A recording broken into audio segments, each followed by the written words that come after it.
thank Brian. you. Once again, and we love you, Brian. Oh, I love you too, Mr. President.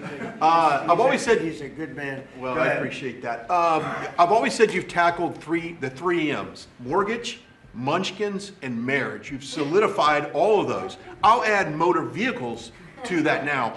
My question, I got one about consumer confidence. We just came off on the record high Black Friday, up 9.1%. Record high, highest ever, biggest amount ever purchased in one day. Yep. Which I think counters this narrative of affordability, because apparently the Americans are spending money. So I want to see, how do you view that for a consumer confidence being so high going into Christmas and going into next year? And I do have one for the auto group after you. Yeah, after I just think that we have tremendous confidence in the country. You know, one of the things in terms of confidence, if you go back a year and a half, you know, it's amazing, we're like into 10 months already, but you go back a little bit before the election, because after November 5th, it started changing rapidly, even though we weren't running it until January 20th.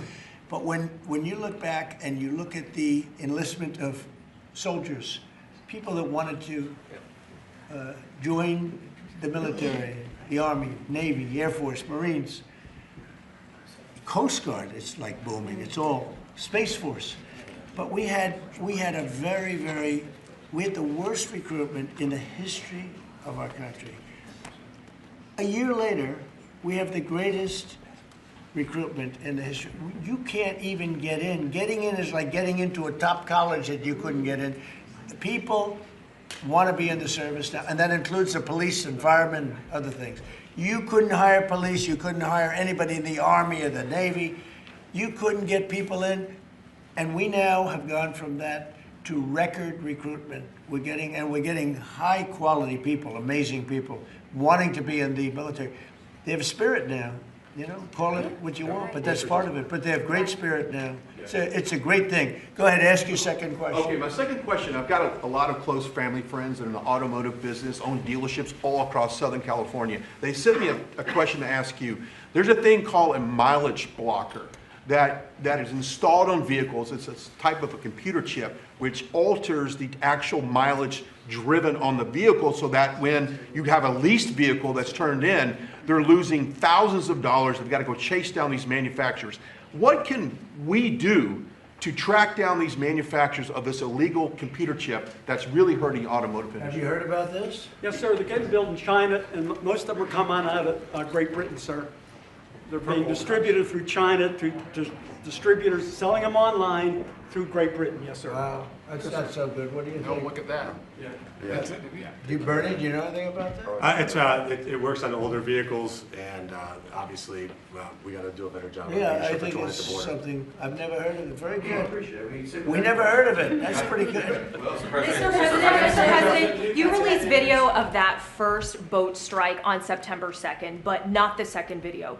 Will you release video of that strike so that the American people can see for themselves what happened? I don't know what they have, but whatever they have, we'd certainly release, no problem. You know, we stopped, every boat we knock out, we save 25,000 American lives. That's right. And if you look at our numbers, the drugs coming in through sea are down 91%. I'm surprised there's 9%. You want to? I don't know who's doing the 9%, but it's down 91, and we're going to start very soon on land, and I'm sure you're thrilled to hear that. So Mr. President, on Ukraine, Steve Witkoff and Jared Kushner were there last night with Vladimir Putin. Can you give us an update about those talks? It sounds from what the Kremlin is saying that they're not going to compromise. Can you tell us what you've... I don't know what the Kremlin's doing. I can tell you that they had a reasonably good meeting with President Putin. We're going to find out. It's a war that should have never been started. It's a war, if I were president, we had a rigged election. If I were president, that war would have never happened. It's a terrible thing. But I thought they had a very good meeting yesterday with President Putin. We'll see what happens. It's, you know, when I was in this office and I talked about no cards, I said, you have no cards. That was the time to settle. I thought that would have been a much better time to settle. But they, in their wisdom, decided not to do that. They have a lot of things against them right now. But you have President Putin had a very good meeting yesterday with Jared Kushner and with Steve Witkoff. What comes out of that meeting, I can't tell you, because it does take two to tango. You know, Ukraine, I think we have something pretty well worked out with them. They're very satisfied, considering. But the sad part is if I were president, no war would have ever happened. They would have had 100% of their territory, nothing would have happened. It's a very sad situation.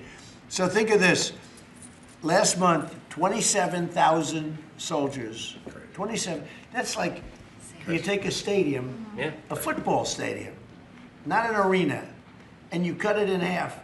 27,000 people died, young, mostly young soldiers, died last month, in 1 month. And that's the only reason I'm involved. You know, we're not spending any money in the war. We're selling to NATO. We're not being ripped off like we were under Biden. Biden was handing everybody everything we had, giving them all the missiles, everything they wanted, free, no charge. He had no idea what he was doing. They're paying top dollar, full price for everything. Goes to NATO, and then NATO distributes it. NATO pays us. So it's not money. We would all, I think I can speak for everyone behind here.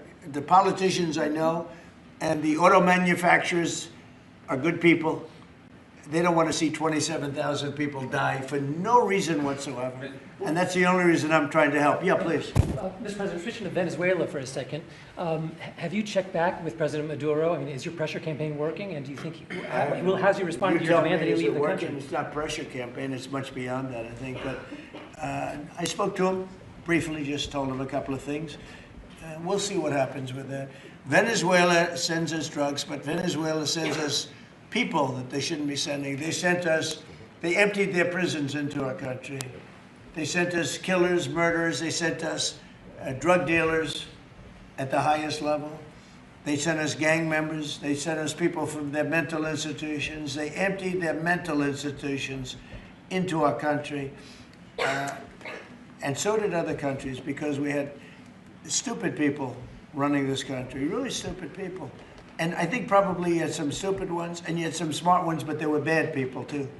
Because not all of them were stupid. You can't cheat on elections like they did and be stupid, okay? Mr. President, Did you talk to him a second time or just that one time? What's that? To Maduro, did you speak to him again? No, I didn't.